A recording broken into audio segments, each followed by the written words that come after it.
ساری دنیا کو معلوم ہے کہ اس جنگ میں صحیح کون ہے اور غلط کون ہے.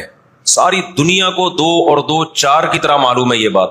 آپ 40-50 سالوں کی تاریخ اٹھا کے دیکھو, آپ کو پتا چلے گا کہ یہ بڑی طاقتیں کیسے دنیا کی آنکھوں میں دھول جھونکنے کی کوشش کرتی ہیں.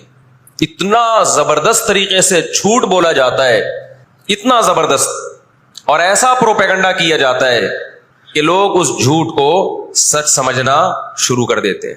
اس وقت دنیا میں 2 بڑی طاقتیں ہیں جو اس وقت تیسری ورلڈ وار کی طرف دنیا کو لے کے جا رہی ہیں.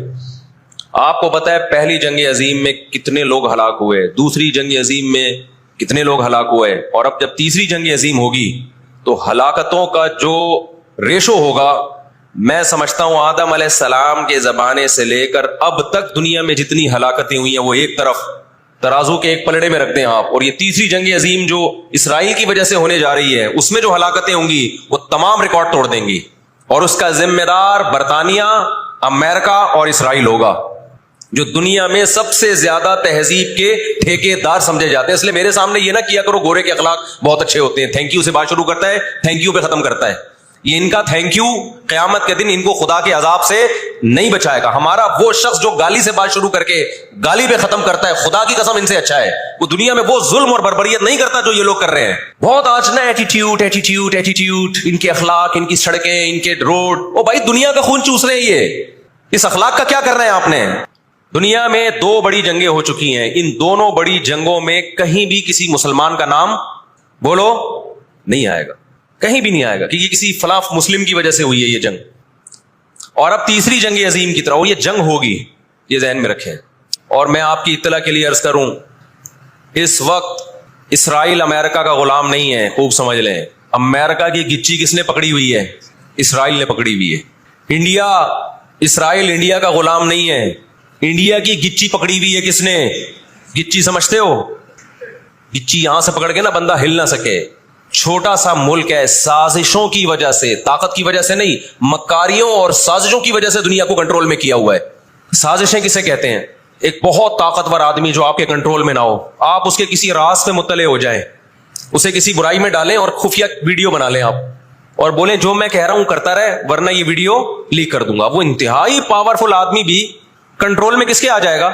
ایک انتہائی کمزور آدمی کے کنٹرول میں. دیکھو ہم نہ یہودی کے خلاف ہیں, نہ عیسائیوں کے خلاف ہیں, نہ ہندوؤں کے خلاف ہیں, نہ سکھوں کے خلاف ہیں. ہندو, سکھ, عیسائی اور یہودی, ان کے بارے میں ہمارے پاس قرآن کی واضح تعلیمات ہے. لا اکراہ فی الدین قد تبین الرشد من الغی, دین میں کوئی زبردستی نہیں ہے. کسی شخص کو مذہب کی تبدیلی پر مجبور نہیں کیا جائے گا, کیونکہ اللہ نے سیدھا راستہ اور غلط راستہ 2 اور 2 4 کی طرح بیان کر دیا ہے. جس کا دل چاہے سیدھے راستے پہ چلے, جس کا دل چاہے برے راستے پہ چلے. قرآن نے یہ بھی واضح کر دیا کہ آپ کسی پر زبردستی نہیں کر سکتے, تلوار کی زور سے کسی کو اسلام میں داخل نہیں کر سکتے. اے اللہ ہم نے ان غیر مسلموں سے سلوک کیسا کرنا ہے یہ بھی قرآن نے بیان کر دیا. لا ينهاكم الله عن الذين لم يقاتلوكم في الدين ولم يخرجوكم من دياركم ان تبروهم, 28واں پارہ.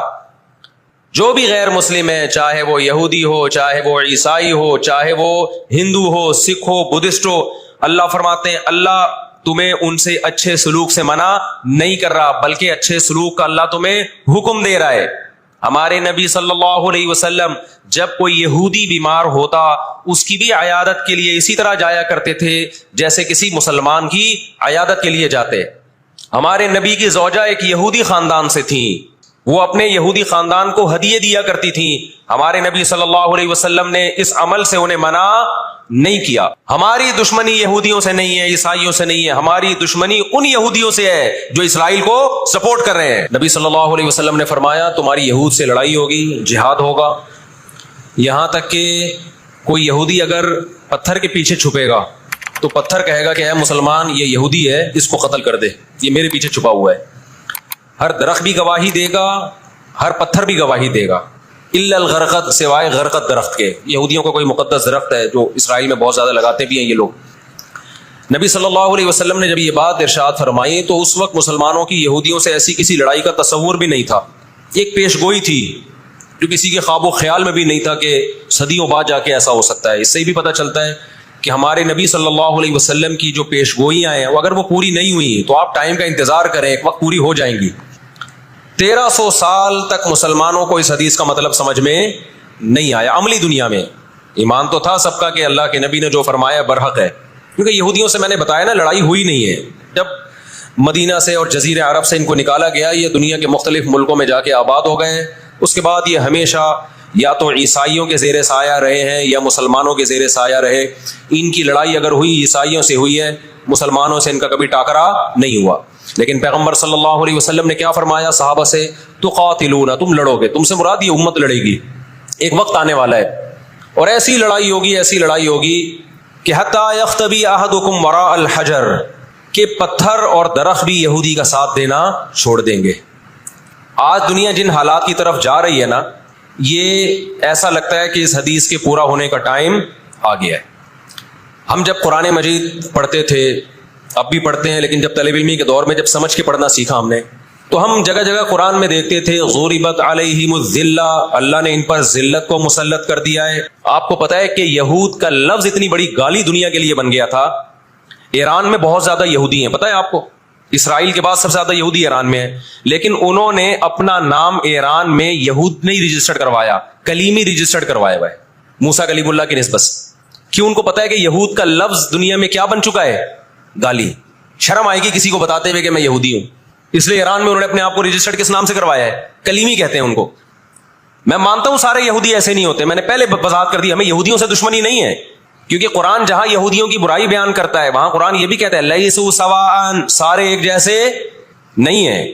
قرآن اعتدال سے بات کرتا ہے، سارے ایک جیسے نہیں ہیں، لیکن جتنا شر اور فساد اس قوم میں ہے قرآن کہتا ہے کہ اتنا دنیا میں کسی اور قوم میں نہیں ہے۔ لَتَجِدَنَّ أَشَدَّ النَّاسِ عَدَاوَةً لِلَّذِينَ آمَنُوا الْيَهُودَ، اللہ کہتے ہیں تم مسلمانوں کا سب سے بڑا دشمن دنیا کی جتنی قومیں ہیں ان میں سب سے بڑا دشمن کس کو پاؤ گے؟ یہود کو پاؤ گے، اس کے بعد مشرکین کو پاؤ گے، اور اسلام کے سب سے زیادہ قریب تم کس کو پاؤ گے؟ نصارہ کو، عیسائیوں کو پاؤ گے۔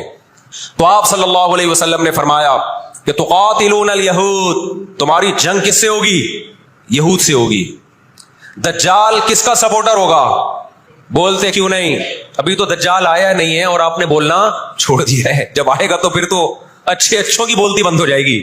کس کا سپورٹر ہوگا وہ؟ ہاں، میں عرض کر رہا تھا کہ ہم جب قرآن پڑھتے تھے غُرِبَتْ عَلَيْهِمُ الذِّلَّةُ، قرآن کہتے ہیں ہم نے ذلت ان کے اوپر دے ماری ہے، ان فسادوں کی وجہ سے جو یہ کرتے رہے ہیں دنیا میں، ان فسادات کی وجہ سے۔ ہم جب پڑھتے تھے ہم کہتے تھے اے اللہ آج تو یہودی ذلیل نہیں ہے، اسرائیل کتنا پاورفل ہے کہ گچی کس کی پکڑی ہوئی ہے؟ اس نے امریکہ کی، ہندوستان کو گچی سے پکڑا ہوا ہے، تو آج تو بڑی عزت ہے۔ میں نے اپنے استاد سے یہ سوال پوچھا، انہوں نے بڑا معقول جواب دیا، اور یہ تفسیر کی کتابوں میں بھی لکھا ہے۔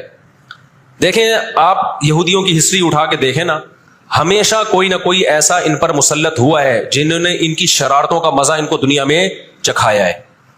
قرآن سے بھی یہ بات ثابت ہے کہ ان کو ان کی شرارتوں کا مزہ، عذاب جو ہے وہ دنیا میں ملتا رہے گا۔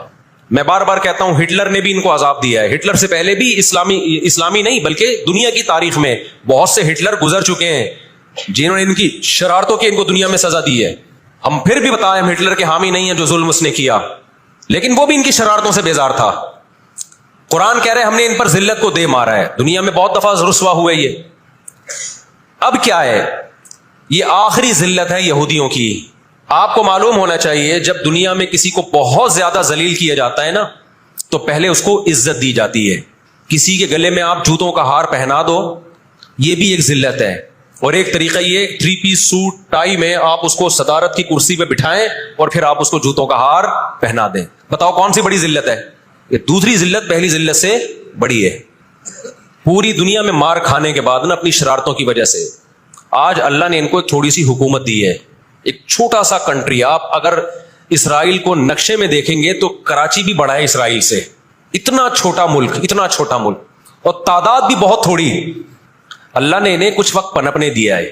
اللہ نے کہا ٹھیک ہے تم دنیا تمہاری آخری شرارت دیکھ لے، اس کے بعد جو میری طرف سے تم پہ مار پڑنے والی ہے اس کے بعد قیامت تک تم دوبارہ اٹھنے کے قابل نہیں رہو گے۔ یہ آخری ذلت کا انتظام ہو رہا ہے یہود کا، اور جو فائنل میچ ہوتا ہے نا وہ شاندار ہی ہوتا ہے۔ کیا خیال ہے؟ سیمی فائنل میں اتنا لوگ دلچسپی سے نہیں دیکھتے، کوارٹر فائنل میں اتنا دلچسپی سے بولو نہیں دیکھتے, جو فائنل میچ دیکھتے ہیں. تو اللہ تعالیٰ ان کو تھوڑا سا پنپنے دے رہے ہیں کہ ٹھیک ہے اس دفعہ سیمی فائنل تم جیت لو, فائنل تک تو پہنچو نا تم, اس کے بعد ہوگا کیا. دیکھو آپ نے سنا ہوگا کہ لاتوں کے بت ہاتھوں سے نہیں مانتے. یہ جو اسرائیل جو کچھ کر رہا ہے نا, اس کا اصل حل مجھے بھی پتا ہے مظاہروں میں نہیں ہے, اس کا اصل حل ہے جہاد. اس کا اصل حل کیا ہے؟ جہاد. تو یہ اب جو دنیا جا رہی ہے نا جس طرف, ہو یہ رہا ہے. میں نے آپ کو قرآن کی آیت پیش کی تھی نا, وَكَذَلِكَ نُوَلِّي بَعْضَ الظَّالِمِينَ بَعْضًا, اللہ کہتے ہیں ہم بعض ظالموں کو بعضوں سے پٹواتے ہیں. تو پہلی جو ابھی تک تو ہم نے نا امیدی کی باتیں کی ہیں, مسلمان ممالک شکست کھا کے بیٹھ چکے ہیں, 3 بڑی جنگوں میں شکست ہو چکی ہے. اس کے بعد اب کسی مسلم کنٹری میں اسرائیل پر چڑھائی کی طاقت نہیں ہے. ان کو پتا ہے پیچھے امریکہ بیٹھا ہوا ہے, پورا یورپ, رشیا نے یوکرائن جیسے اتنے